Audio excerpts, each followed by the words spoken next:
The Majority Leader. Senate committees have been working for many weeks to process President-elect Trump's cabinet nominations. I want to commend the committees and their staffs for their very hard work. Now we begin the next phase of this process with committee hearings. In fact, it just began this morning in the Senate Judiciary Committee. I'd like to say a word about our colleague from Alabama. Each of us knows Senator Sessions. We've worked with him. We know he cares about his country and the department he'll be tasked to lead. We know he's a forthright colleague, an experienced lawyer, and someone who believes strongly in the rule of law. We know that he'll reach across the aisle as well. He supported President Obama's first Attorney General nominee, Eric Holder. He worked with our late colleague, Ted Kennedy, on prison reform. He worked with our current colleague, Senator Durbin, on sentencing reform.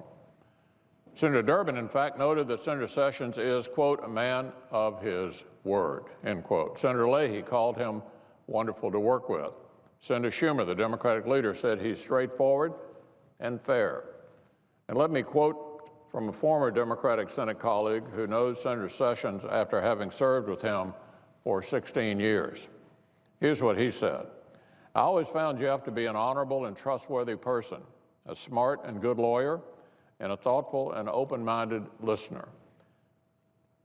He wrote that, and then he continued with this. I believe he'll be a principled, fair, and capable Attorney General. If I were in the Senate today, I would vote aye on his nomination. That's former Democratic Vice Presidential nominee Joe Lieberman. But it's not just our Democratic colleagues who have praise for Senator Sessions. Let me read you another letter. It's from one of Senator Sessions' constituents in Alabama, Albert F. Turner, Jr. Here's what he had to say. My family and I have literally been on the front line of the fight for civil rights my whole life, reads the letter. I believe that Senator Sessions is someone with whom I and others in the civil rights community can work with if given the opportunity. I believe that he will listen, as he has in the past, to the concerns of my community. More than most, I'm familiar with him. I believe he will be fair in his application of the law and the Constitution. As such, I support his nomination to be the next Attorney General of the United States. Now, a lot of unfair things have been said about our colleague from Alabama in recent weeks. I'm glad he's finally getting the chance to show Americans in the committee the Senator Sessions that we all know and serve with.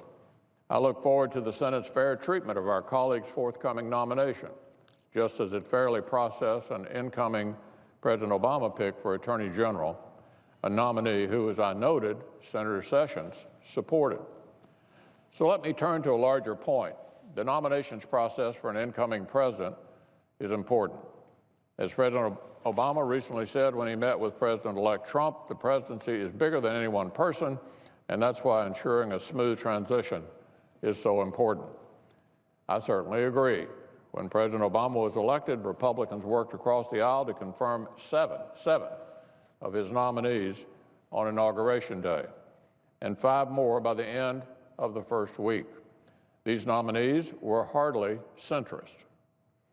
We had reservations about many of them. But Democrats had won the presidency and the Senate, and we hadn't. I ask our friends across the aisle to now demonstrate the same courtesy and seriousness for President-elect Trump's nominees, especially his national security team.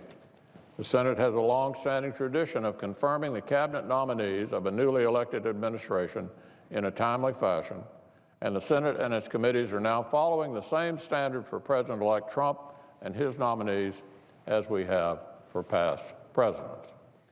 Now, I know some are urging Democrats to play partisan games and needless delay. I hope they won't. The American people will see through it anyway. Here's a perfect example. The Democratic leader has been quoting a letter I sent to then-Senator Harry Reid in 2009. He apparently missed the fact that the letter he's been quoting was not only sent after every one of President Obama's eligible nominees had hearings, but after all but one had been confirmed.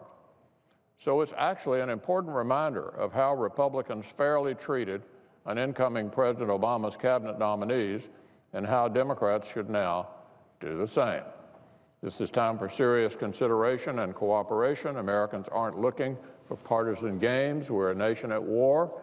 We're a nation grappling with a slow economy. Americans want the incoming president to have his national and economic security teams in place to get to work. They want us to work together across the aisle to get this done. That's what Republicans did in 2009. It's what we're doing now. And it's what we invite our Democratic friends to join us in getting accomplished.